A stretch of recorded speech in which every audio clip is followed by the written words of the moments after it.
اما بعد فاعوذ باللہ من الشیطان الرجیم بسم اللہ الرحمن الرحیم۔ قادیانی کے خلاف جو فیصلہ قائد عیسیٰ نے دیا وہ بہت زیادہ متنازع بنا ہوا ہے۔ آج انشاءاللہ اس چیز کو بیان کریں گے کہ آخر وہ مسئلہ کیا ہے۔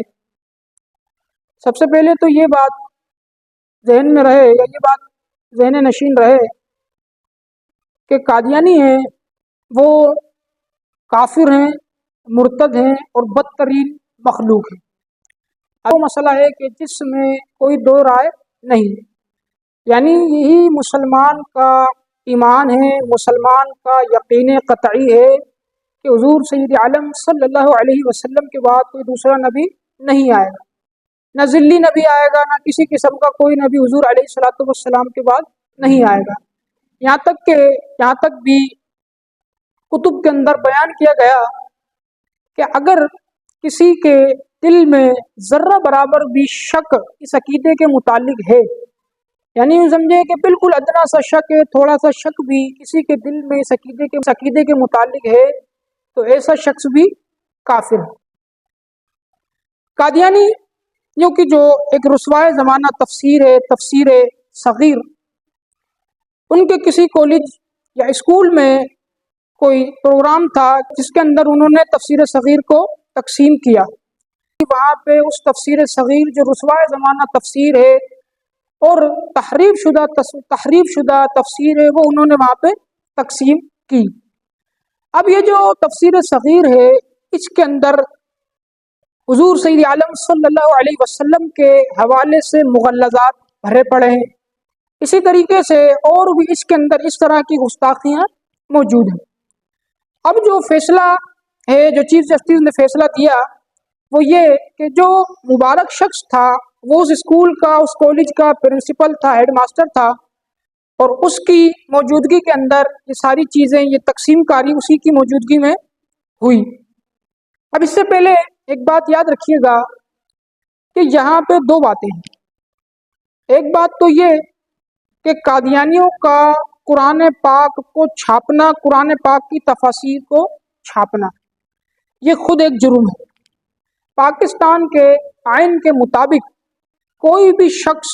پاکستان کے آئین کے مطابق یہاں تک کہ کافر تو کافر، مرتد تو مرتد،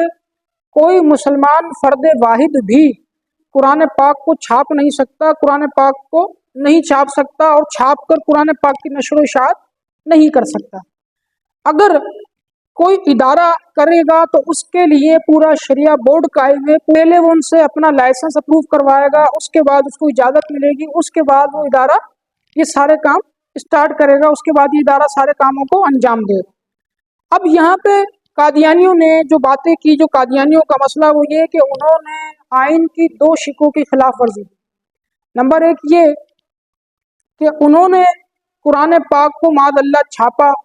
ایک تو آئین پاکستان کی یہ خلاف ورزی، دوسری آئین پاکستان کے خلاف ورزی انہوں نے یہاں پہ یہ کی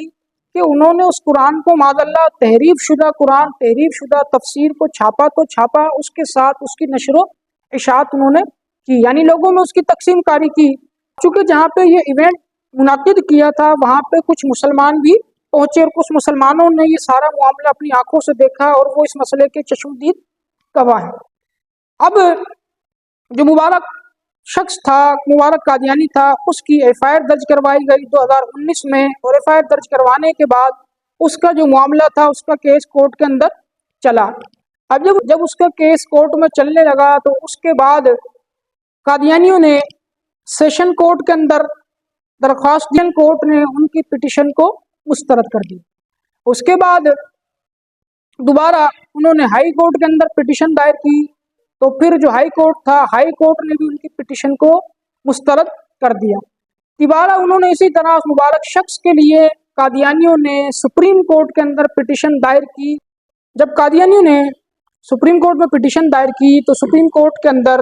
اس فیصلے کی سنوائی اور اس کی پیشیوں کے معاملات کیے گئے۔ اب جب یہ معاملہ سپریم کورٹ میں جسٹس قاضی فائز عیسیٰ کے پاس گیا تو اس نے کیا کیا کہ اس نے یہ جو کتاب تھی تفسیر صغیر، جو معاذ اللہ تحریف شدہ قرآن پاک تھا، اس نے اس کو قرآن پاک سے گویا کہ ختم کر کے ایک عام کتاب قرار دے دیا۔ اب جب عام کتاب قرار دے دیا تو جو قرآن پاک کی تحریف کا جرم تھا وہ بھی ختم ہوا، اور اب جب عام بین شدہ کتاب قرار دیا تو اس کے اوپر زیادہ سے زیادہ 6 ماہ 8 ماہ یا 1 سال کی سزا ہوتی۔ اب چونکہ جو مبارک شخص تھا قادیانی ملعون، وہ اس سے زیادہ سزا کاٹ چکا تھا، اس سے زیادہ وہ جیل میں رہ چکا تھا۔ اس کے ساتھ ساتھ جو چیف جسٹس فائز عیسیٰ تھا، اس نے جو ادارے تھے، جو ججز تھے، ان کو بھی کہا کہ انہوں نے جذبات سے کام لیا، اور جذبات سے کام لینے کے ساتھ انہوں نے ایف آئی آر کاٹنے میں جلدی کی، حالانکہ یہ بات بھی بالکل غلط ہے۔ اب جو تفسیر صغیر تھی، اس نے تفسیر صغیر سے اس کو ختم کیا اور عام کتاب قرار دیا۔ تو اب اس کے ساتھ ساتھ جو انہوں نے فیصلہ دیا، تو اس فیصلے کے اندر اس نے کہا معاذ اللہ، جو قرآن پاک کی جو آیتیں اس نے کوٹ کی، اس میں ایک آیت اس نے یہ کوٹ کی کہ لا اکراہ فی الدین، کہ دین میں کوئی زبردستی نہیں۔ تو اب اس کے تحت، اس آیت کے تحت گویا کہ معاذ اللہ جسٹس فائز عیسیٰ نے قادیانیوں کو یہ چھٹی دے دی، یا قادیانیوں کو یہ چھوٹ دے دی کہ وہ اپنے دین کی تبلیغ 4 دیواری میں کر سکتے ہیں، وہ 4 دیواری میں کچھ بھی کر سکتے ہیں۔ اسی طریقے سے وہ مسجد بھی بنا سکتے ہیں، اسی طریقے سے وہ اذان بھی دے سکتے ہیں۔ کہ جب ہم پاکستان کے آئین کو دیکھتے ہیں تو 298 بی اور سی کے مطابق جو قادیانیوں پہ پابندیاں ہیں، اس میں سے چند یہ ہیں کہ قادیانی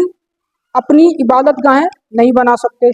قادیانی اپنے مذہب کی تبلیغ نہیں کر سکتے، قادیانی اپنے مذہب کی کسی کو دعوت نہیں دے سکتے، قادیانی اذان نہیں دے سکتے، اسی طریقے سے قادیانی اپنے عبادت خانوں پر گنبد نہیں بنا سکتے، اسی طرح وہ اپنے نام کے ساتھ مسلمان نہیں لگا سکتے، اور نہ ہی وہ اپنے آپ کو عوام میں مسلمان کہہ سکتے ہیں، اور نہ ہی وہ اپنے آپ کو 4 دیواری میں مسلمان کہہ سکتے ہیں۔ اس کے علاوہ دیگر بھی اور بھی قادیانیوں پر اس طرح کی پابندیاں ہیں۔ اب آپ یہ دیکھیں کہ کتنا بڑا جرم تھا کہ قرآن پاک کے اندر تحریف کرنا، اس جرم کو کتنا چھوٹا کر دیا گیا اور اس کو عام کتاب قرار دے دیا گیا، حالانکہ حقیقت اس کے برخلاف ہے۔ بس اسی کے بعد سے مسلمانوں نے اپنے اپنے حساب سے احتجاج کیا، جو کہ احتجاج بنتا بھی تھا کہ یہ مسلمان کا دینی فریضہ ہے کہ وہ مسلمان ہے کہ جو حضور علیہ الصلوۃ والسلام کو آخری نبی مانے، اور جو حضور علیہ الصلوۃ والسلام کو آخری نبی نہ مانے تو ایسا شخص مسلمان ہی نہیں ہے۔ وآخر دعوانا الحمد للہ رب العالمین۔